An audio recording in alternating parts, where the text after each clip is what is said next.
Chapter 14. The Sixth Sense, the Door to the Temple of Wisdom. The 13th Step Toward Riches. The 13th principle is known as the Sixth Sense, through which infinite intelligence may and will communicate voluntarily without any effort from or demands by the individual. This principle is the apex of the philosophy. It can be assimilated, understood, and applied only by first mastering the other 12 principles. The sixth sense is that portion of the subconscious mind which has been referred to as the creative imagination. It has also been referred to as the receiving set through which ideas, plans, and thoughts flash into the mind. The flashes are sometimes called hunches or inspirations. The sixth sense defies description. It cannot be described to a person who has not mastered the other principles of this philosophy, because such a person has no knowledge and no experience with which the sixth sense may be compared. Understanding of the sixth sense comes only by meditation through mind development from within.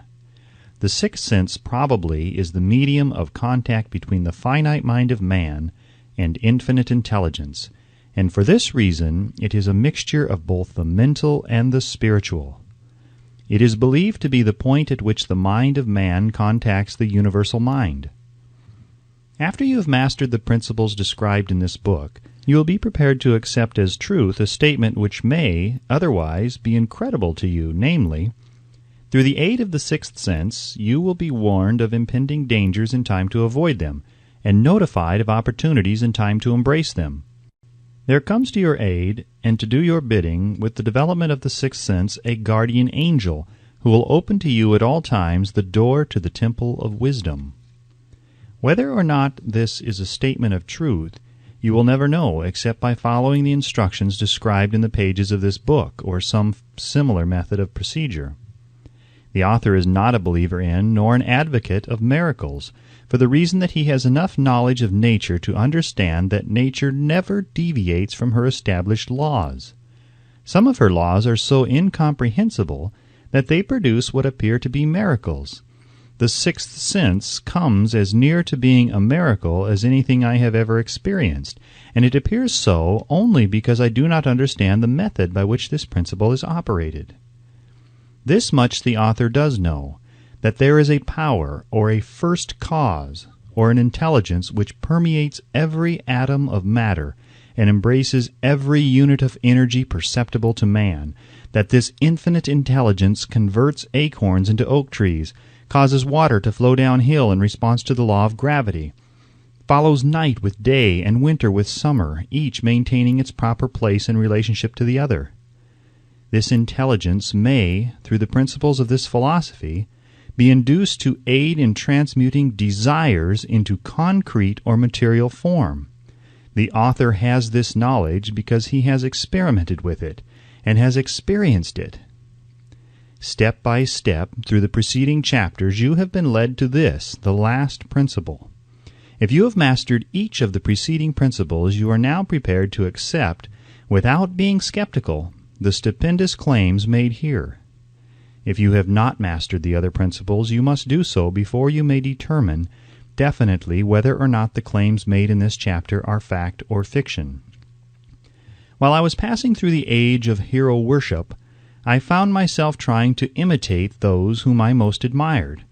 Moreover, I discovered that the element of faith with which I endeavored to imitate my idols gave me great capacity to do so quite successfully.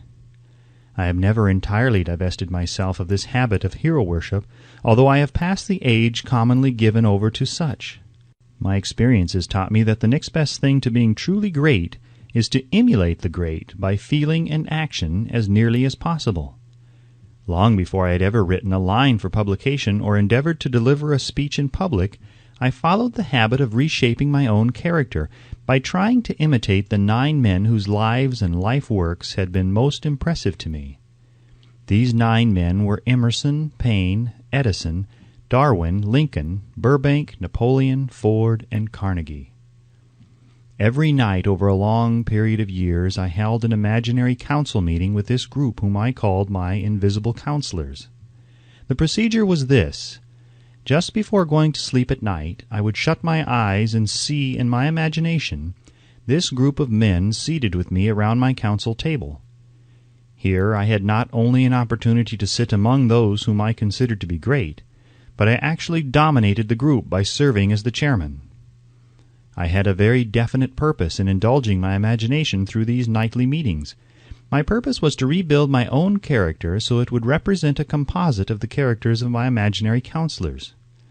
Realizing, as I did early in life, that I had to overcome the handicap of birth in an environment of ignorance and superstition, I deliberately assigned myself the task of voluntary rebirth through the method here described. Building character through autosuggestion.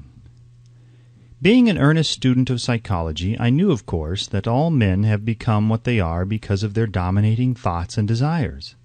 I knew that every deeply seated desire has the effect of causing one to seek outward expression through which that desire may be transmuted into reality. I knew that self-suggestion is a powerful factor in building character, that it is, in fact, the sole principle through which character is built. With this knowledge of the principles of mind operation, I was fairly well armed with the equipment needed in rebuilding my character. In these imaginary council meetings, I called on my cabinet members for the knowledge I wished each to contribute, addressing myself to each member in audible words as follows. Mr. Emerson, I desire to acquire from you the marvelous understanding of nature which distinguished your life.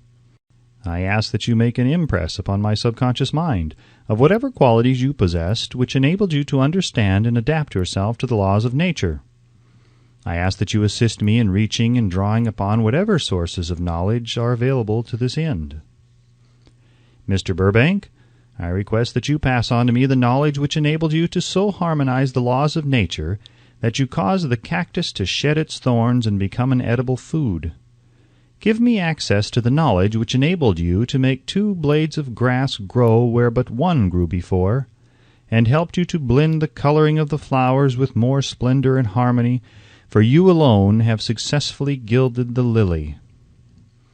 Napoleon, I desire to acquire from you by emulation the marvelous ability you possess to inspire men and to arouse them to greater and more determined spirit of action. Also to acquire the spirit of enduring faith, which enabled you to turn defeat into victory and to surmount staggering obstacles. Emperor of fate, king of chance, man of destiny, I salute you.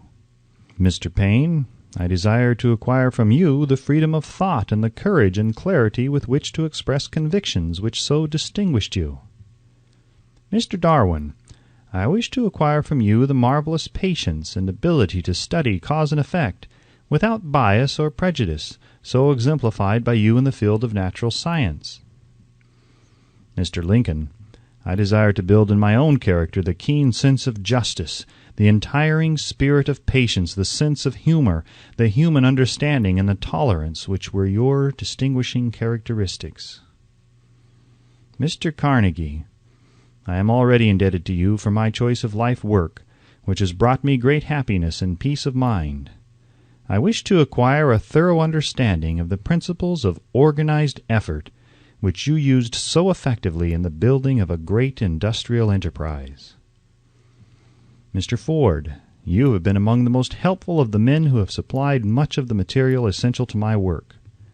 I wish to acquire your spirit of persistence, the determination, poise, and self-confidence which have enabled you to master poverty, organize, unify, and simplify human effort, so I may help others to follow in your footsteps.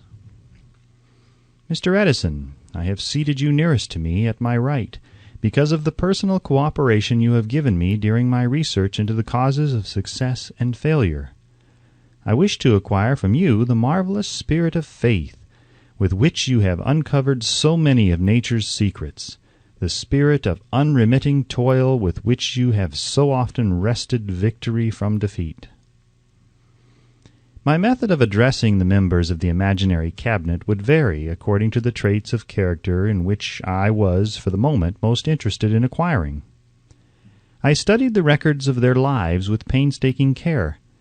After some months of this nightly procedure, I was astounded by the discovery that these imaginary figures became apparently real. Each of these 9 men developed individual characteristics which surprised me. For example, Lincoln developed the habit of always being late, then walking around in solemn parade.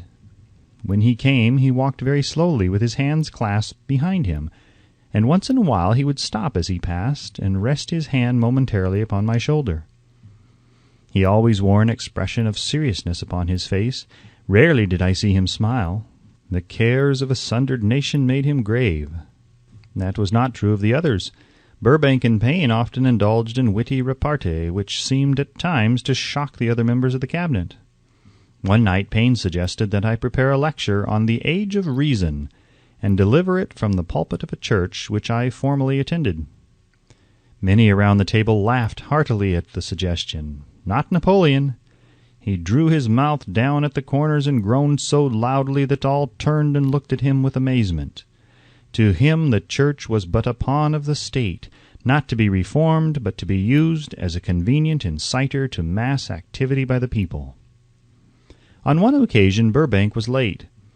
When he came, he was excited with enthusiasm and explained that he had been late because of an experiment he was making, through which he hoped to be able to grow apples on any sort of tree. Payne chided him by reminding him that it was an apple which started all the trouble between man and woman.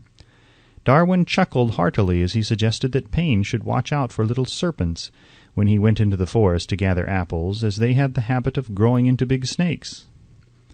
Emerson observed, "No serpents, no apples," and Napoleon remarked, "No apples, no state." Lincoln developed the habit of always being the last one to leave the table after each meeting. On one occasion he leaned across the end of the table, his arms folded, and remained in that position for many minutes. I made no attempt to disturb him. Finally he lifted his head slowly, got up and walked to the door, then turned around, came back, and laid his hand on my shoulder and said, "My boy, you will need much courage if you remain steadfast in carrying out your purpose in life. But remember, when difficulties overtake you, the common people have common sense. Adversity will develop it." One evening Edison arrived ahead of all the others. He walked over and seated himself at my left, where Emerson was accustomed to sit, and said, "You are destined to witness the discovery of the secret of life. When the time comes, you will observe that life consists of great swarms of energy or entities, each as intelligent as human beings think themselves to be. These units of life group together like hives of bees and remain together until they disintegrate through lack of harmony. These units have differences of opinion, the same as human beings, and often fight among themselves. These meetings which you are conducting will be very helpful to you. They will bring to your rescue some of the same units of life which serve the members of your cabinet during their lives. These units are eternal. They never die. Your own thoughts and desires serve as the magnet which attracts units of life from the great ocean of life out there. Only the friendly units are attracted, the ones which harmonize with the nature of your desires. The other members of the cabinet began to enter the room. Edison got up and slowly walked around to his own seat. Edison was still living when this happened. It impressed me so greatly that I went to see him and told him about the experience. He smiled broadly and said, "Your dream was more a reality than you may imagine it to have been." He added no further explanation to his statement. These meetings became so realistic that I became fearful of their consequences and discontinued them for several months. The experiences were so uncanny, I was afraid if I continued them I would lose sight of the fact that the meetings were purely experiences of my imagination. Some 6 months after I had discontinued the practice, I was awakened one night, or thought I was, when I saw Lincoln standing at my bedside. He said, "The world will soon need your services. It is about to undergo a period of chaos which will cause men and women to lose faith and become panic-stricken. Go ahead with your work and complete your philosophy. That is your mission in life. If you neglect it for any cause whatsoever, you will be reduced to a primal state and be compelled to retrace the cycles through which you have passed during thousands of years." I was unable to tell the following morning whether I had dreamed this or had actually been awake, and I have never since found out which it was. But I do know that the dream, if it were a dream, was so vivid in my mind the next day that I resumed my meetings the following night. At our next meeting, the members of my cabinet all filed into the room together and stood at their accustomed places at the council table, while Lincoln raised a glass and said, "Gentlemen, let us drink a toast to a friend who has returned to the fold." After that, I began to add new members to my cabinet, until now it consists of more than 50, among them Christ, St. Paul, Galileo, Copernicus, Aristotle, Plato, Socrates, Homer, Voltaire, Bruno, Spinoza, Drummond, Kant, Schopenhauer, Newton, Confucius, Albert Hubbard, Braun Ingersoll, Wilson, and William James. This is the first time that I have had the courage to mention this. Heretofore, I have remained quiet on the subject because I knew from my own attitude in connection with such matters that I would be misunderstood if I described my unusual experience. I have been emboldened now to reduce my experience to the printed page because I am now less concerned about what they say than I was in the years that have passed. One of the blessings of maturity is that it sometimes brings one greater courage to be truthful, regardless of what those who do not understand may think or say. Lest I be misunderstood, I wish here to state most emphatically that I still regard my cabinet meetings as being purely imaginary, but I feel entitled to suggest that, while the members of my cabinet may be purely fictional, and the meetings existent only in my own imagination, they have led me into glorious paths of adventure, rekindled an appreciation of true greatness, encouraged creative endeavor, and emboldened the expression of honest thought. Somewhere in the cell structure of the brain is located an organ which receives vibrations of thought ordinarily called hunches. So far, science has not discovered where this organ of the sixth sense is located, but this is not important. The fact remains that human beings do receive accurate knowledge through sources other than the physical senses. Such knowledge generally is received when the mind is under the influence of extraordinary stimulation. Any emergency which arouses the emotions and causes the heart to beat more rapidly than normal may, and generally does, bring the sixth sense into action. Anyone who has experienced a near accident while driving knows that on such occasions the sixth sense often comes to one's rescue and aids by split seconds in avoiding the accident. These facts are mentioned preliminary to a statement of fact which I shall now make, namely, that during my meetings with the invisible counselors, I find my mind most receptive to ideas, thoughts, and knowledge which reach me through the sixth sense.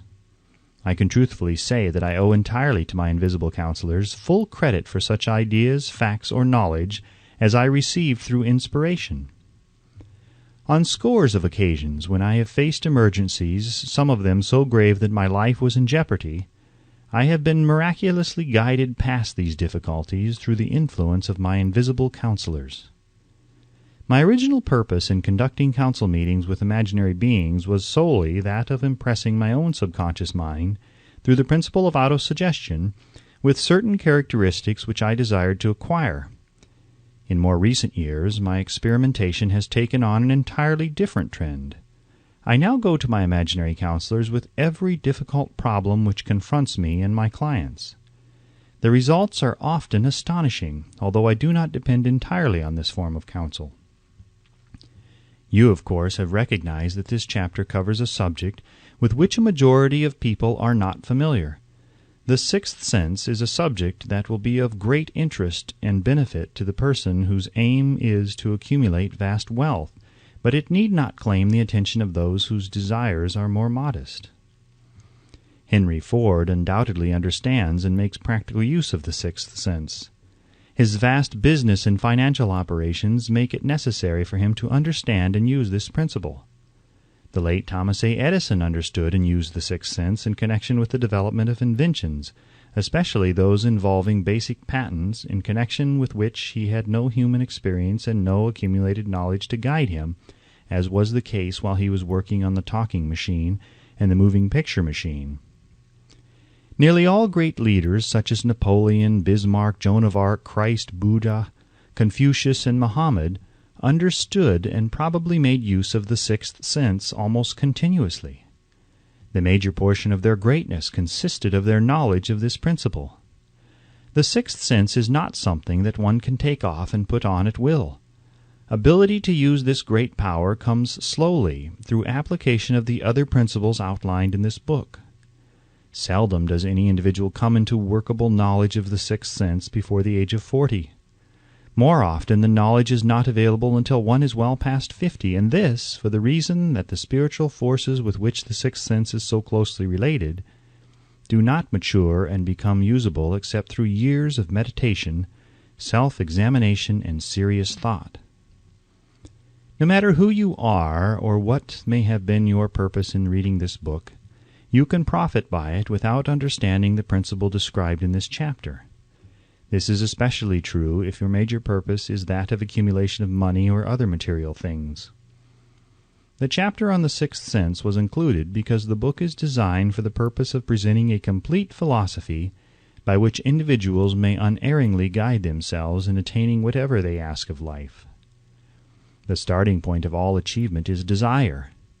The finishing point is that brand of knowledge which leads to understanding of self, understanding of others, understanding of the laws of nature, recognition, and understanding of happiness.